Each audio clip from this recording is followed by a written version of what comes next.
Hello साथियों, welcome to planet 4। आप सभी को प्लेनेट 4 विक्रम का नमस्कार। आप सभी जानते हैं रूस ने चीन को जो S-400 एयर डिफेंस सिस्टम बेचा वो आधा अधूरा नकली और फीचर लॉक सिस्टम था, यानी ना निशाना सटीक ना रेंज पूरी, और ऊपर से ट्रैकिंग सिस्टम भी लिमिटेड। रूस ने साफ किया, हथियार सबको बेचते हैं लेकिन ताकत सिर्फ दोस्तों को देते हैं। अब भारत के लिए रूस से जो असली गिफ्ट मिला है वो है S-400 का कंप्लीट वर्जन, ब्रह्मोस की नई घातक तैयारी, सुखोई 57 का संभावित सौदा, और सबसे बड़ा धमाका, भारत को स्वदेशी फाइटर जेट इंजन का गिफ्ट।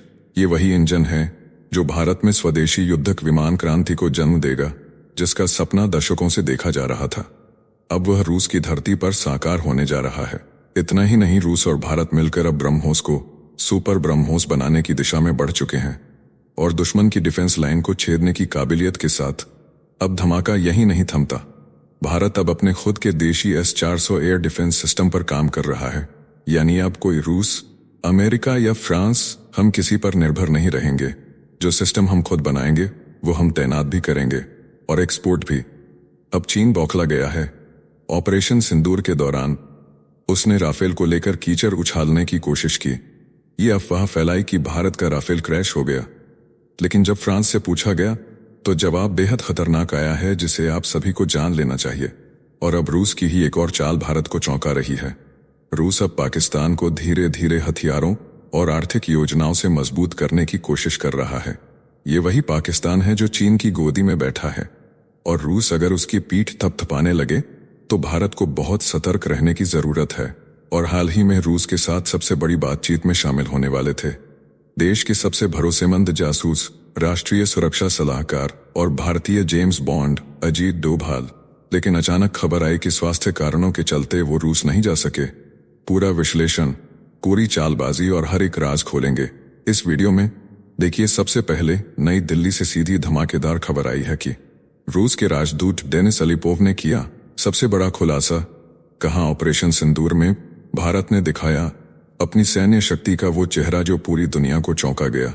भारत ने जिस ब्रह्मास्त्र का इस्तेमाल किया वह था ब्रह्मोस मिसाइल और S-400 air defence system. Pakistan की सीमा में घुसे आतंकियों पर की गई सर्जिकल स्ट्राइक में इन दोनों हथियारों ने किया धमाका।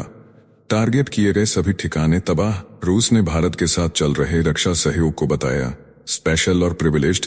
कहा कि S-400 की और यूनिट खरीदने पर बातचीत जारी है। इसके साथ ही भारत में बना ब्रह्मोस मिसाइल भी रूस को कर रहा है दरवित। डेनिस अलीपोव ने साफ कर दिया कि भारत और रूस की जुगलबंदी आगे भी ऐसे ही चलेगी। भारत में बनाए जा रहे T-90 tank, Sukhoi 30 MKI, MiG-29 और कामोव हेलीकॉप्टर, साथ ही AK-203 राइफल्स पर भी हो रहा है बड़ा काम। यानी अब भारत बना रहा है ऐसा रक्षा कवच जो दुश्मन की हर साजिश को पहले ही चीर दे। रूस ने माना कि यह सब हुआ मेड इन इंडिया तकनीक और रूस की रणनीति के मेल से। यानी अब दुश्मन चाहे कोई भी हो, भारत है तैयार, पहले से ज्यादा घातक, पहले से ज्यादा शक्तिशाली। रूस के हथियारों को लेकर पुतिन ने भी दुनिया हिला दी है। मास्को से निकली वो आवाज जो दुनिया के कानों में गूंज रही है। रूस के राष्ट्रपति व्लादिमीर पुतिन ने कह दिया साफ, अब हमारे हथियार सिर्फ टेस्टिंग ग्राउंड पर नहीं बल्कि असली जंग में भी आग बरसा रहे हैं। और यही कारण है कि रूस आज दुनिया के सबसे बड़े हथियार निर्यातकों की फहरिस्त में टॉप पर है। पुतिन ने अपने टेलीविजन भाषण में कहा कि रडार सिस्टम, ड्रोन, बख्तरबंद वाहन, आर्टिलरी से लेकर मिसाइल तक रूस के लगभग हर हथियार ने जंग के मैदान में अपना लोहा मनवाया है। पुतिन ने बताया कि रूस के हथियारों की मांग दुनिया भर में तेजी से बढ़ रही है, क्योंकि ये हथियार सिर्फ कागजी दावे नहीं बल्कि युद्ध में परखा गया सच है। उन्होंने कहा कि अब हमें अपने डिफेंस सेक्टर को और मजबूत करना होगा ताकि हम इस वैश्विक मार्केट में और ज्यादा हिस्सेदारी हासिल कर सकें। रूस के पास अब अरबों डॉलर के ऑर्डर हैं और यह संख्या लगातार बढ़ रही है। हालांकि पुतिन ने यह भी माना कि यूक्रेन युद्ध के बाद रूस की डिफेंस इंडस्ट्री का फोकस घरेलू जरूरतों पर ज्यादा हो गया है। मिसाइल, ड्रोन और पुराने सोवियत टैंकों की मरम्मत पर ज्यादा ध्यान दिया जा रहा है। लेकिन इसके बावजूद रूस का नाम आज भी हथियारों की दुनिया में सबसे ऊपर है। भारत, चीन और मिस्र जैसे देश रूस के सबसे बड़े ग्राहक बने हुए हैं। इसी बीच ब्रह्मोस को लेकर एक बहुत बड़ी खुशखबरी है। ऑपरेशन सिंदूर की कामयाबी के बाद अब भारत और रूस मिलकर ब्रह्मोस मिसाइल का नया और ज्यादा खतरनाक वर्जन बनाने की तैयारी में जुट गए हैं। ईटी की रिपोर्ट के मुताबिक रूस ने इस अपग्रेडेड मिसाइल के लिए भारत को पूरा तकनीकी सहयोग देने का ऑफर दिया है। नई दिल्ली और मास्को के बीच शुरुआती बातचीत भी हो चुकी है। अब ब्रह्मोस की रेंज को बढ़ाकर 800 किलोमीटर तक ले जाने की योजना है। पहले परीक्षण में मिसाइल ने उम्मीद से बेहतर प्रदर्शन किया। आने वाले महीनों में और ट्रायल किए जाएंगे ताकि हर तकनीकी कसौटी पर इसे खरा साबित किया जा सके। पहले इसकी range missile technology controlled regime यानी MTCR की शर्तों की वजह से 290 किलोमीटर थी, लेकिन जब भारत 2016 में इस समूह का सदस्य बना तो रेंज को 450 किलोमीटर तक बढ़ा दिया गया। सबसे खास बात यह है कि Uttar Pradesh defence industrial corridor में अब ब्रह्मोस का एक नया उत्पादन संयंत्र तैयार किया गया है, जिसकी लागत 3000 करोड़ रुपए है। यह संयंत्र हर साल 100 ब्रह्मोस मिसाइल और 150 नई पीढ़ी की मिसाइल बना सकता है। यह कदम आत्मनिर्भर भारत के रक्षा उत्पादन अभियान को और मजबूती देगा। वायुसेना के लिए ब्रह्मोस नेक्स्ट जनरेशन वर्जन एक गेम चेंजर साबित होगा, क्योंकि यह मिसाइल स्टैंड ऑफ रेंज से दुश्मन के रेडार, कमांड सेंटर और नौसैनिक ठिकानों को तबाह कर सकती है, और वो भी पायलट को दुश्मन के एयर स्पेस में जाए बिना। ब्रह्मोस का नाम भारत की ब्रह्मपुत्र और रूस की मोस्कवा नदी के नाम पर रखा गया था। अब यह सिर्फ एक मिसाइल नहीं, बल्कि भारत रूस की रणनीतिक साझेदारी की पहचान बन चुकी है। ऑपरेशन सिंदूर ने इसे और भी गौरवशाली बना दिया है। इसी के साथ भारत में बने कावेरी जेट इंजन की फ्लाइंग टेस्टिंग अब रूस में हो रही है।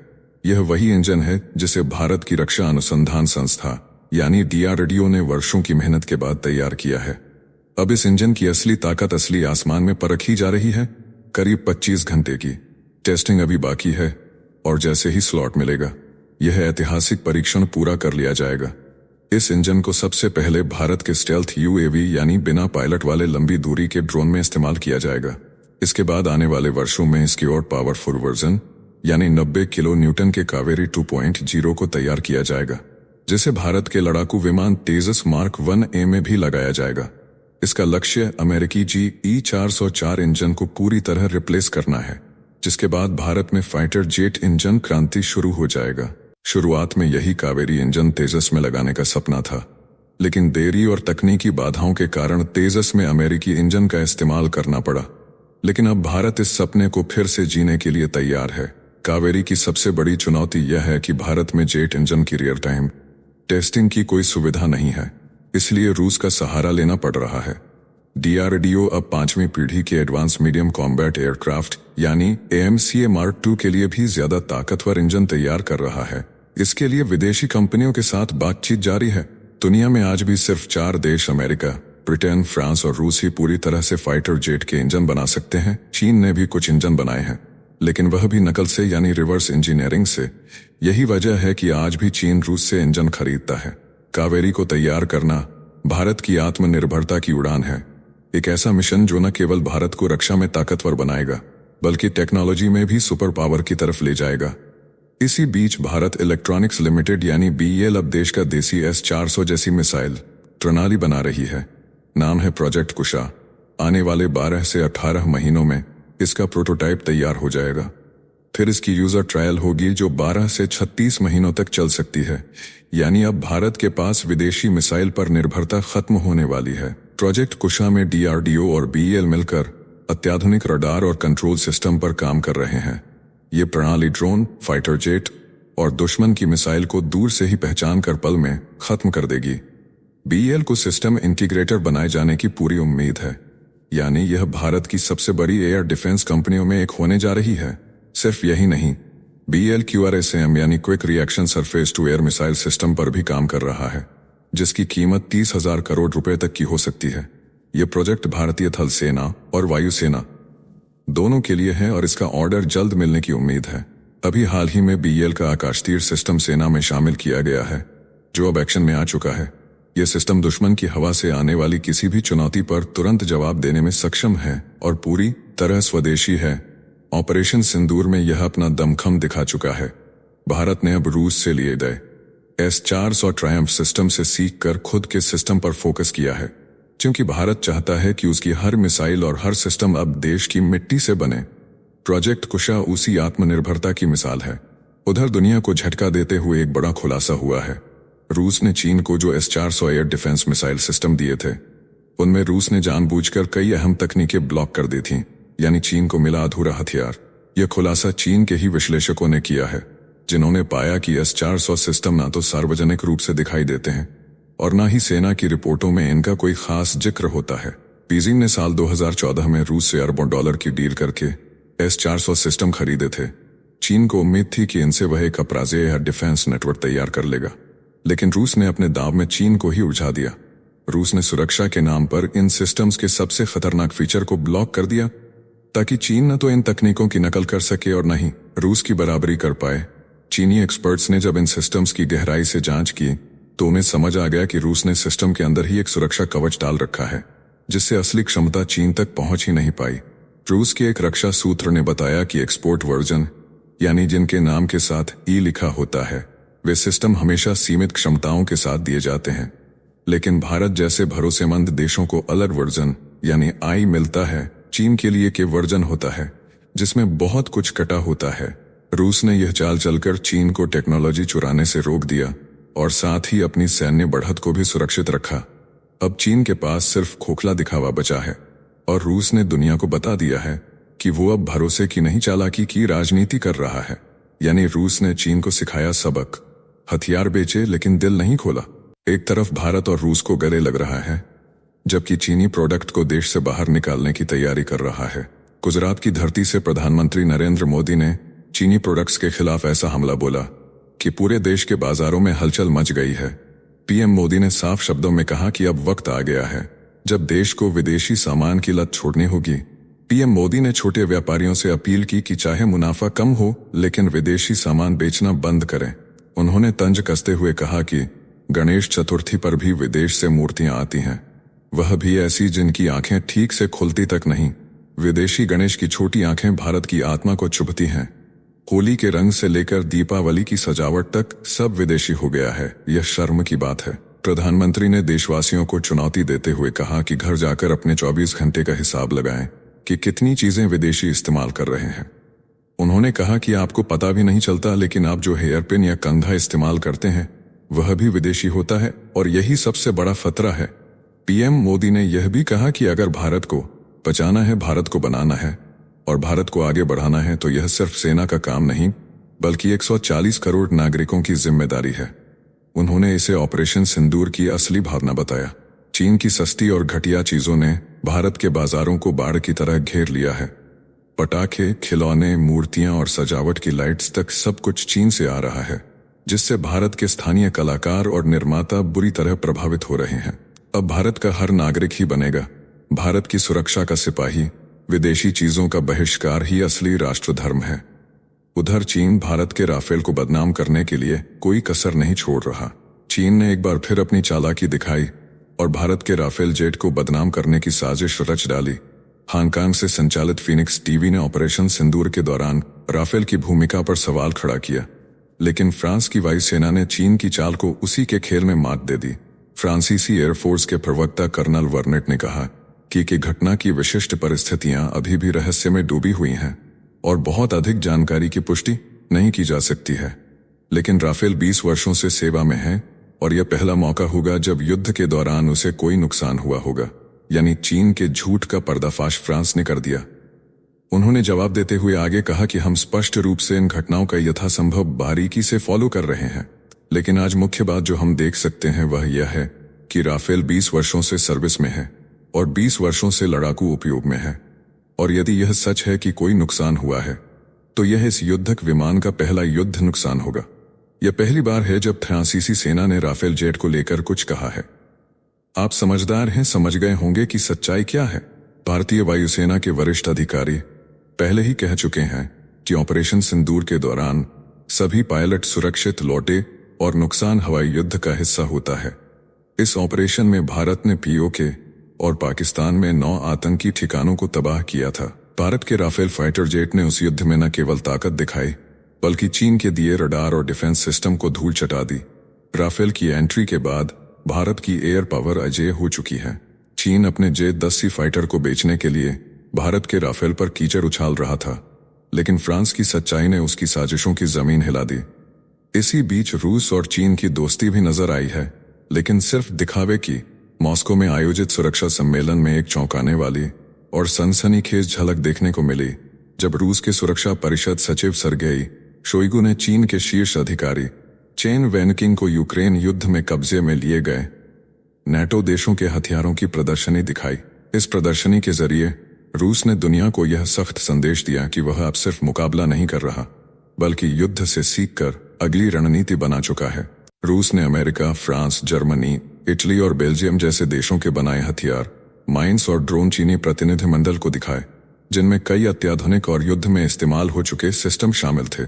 शोइगु ने साफ कहा कि ये कोई तकनीकी नमूने नहीं बल्कि युद्ध में आजमाए गए हथियार हैं। इस प्रदर्शनी में रूस ने अपने कुछ खतरनाक ड्रोन भी पेश किए जैसे सुपर कैम X4, कुब 2E, स्काट, कोलियत कार और बूमरैंग क्वाडकॉप्टर। साथ ही रूस ने अपने इलेक्ट्रॉनिक वॉरफेयर सिस्टम और ड्रोन विरोधी तकनीक भी चीन को दिखाई। ये तकनीक किसी स्थान को सुरक्षा गुंबद में बदल देती है जहां कोई दुश्मन ड्रोन घुस नहीं सकता। अब देखिए रूस और पाकिस्तान की बात। रूस ने पाकिस्तान के साथ एक नया स्टील समझौता कर भारत को हैरान कर दिया है। अब कराची में बंद पड़ा सोवियत दौर का स्टील प्लांट फिर से जिंदा किया जा रहा है।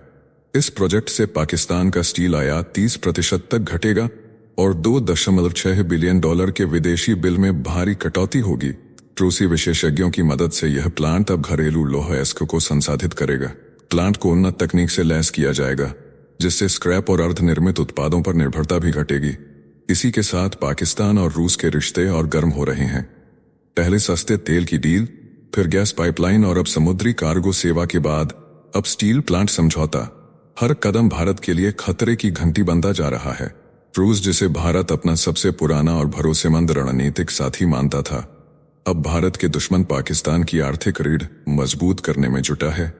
हाल ही में पहलगाम हमले के बाद रूस का भारत के पक्ष में खुलकर न बोलना भी भारत को खल गया था। अब यह नया समझौता भारत रूस संबंधों में एक नई दरार की आहट बनकर सामने आया है। और इसी के साथ एक हैरान कर देने वाली खबर, देश के राष्ट्रीय सुरक्षा सलाहकार अजीत डोभाल की तबीयत ने पूरे देश की धड़कनें तेज कर दी हैं।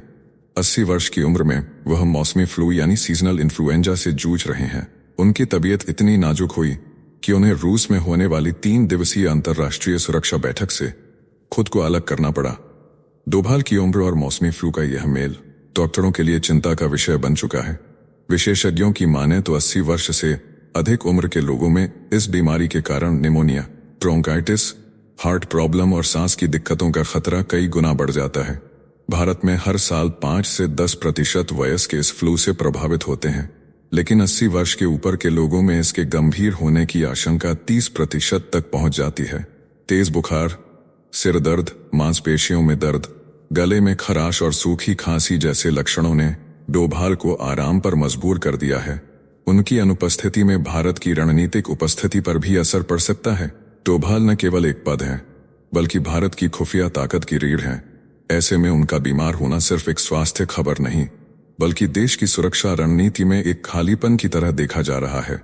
आप सभी उनके बेहतर हेल्थ के लिए कामना करें। इस वीडियो में फिलहाल इतना ही। जल्द मिलते हैं एक और नई अपडेट के साथ। जाने से पहले वीडियो को लाइक करके चैनल को सब्सक्राइब कर लें।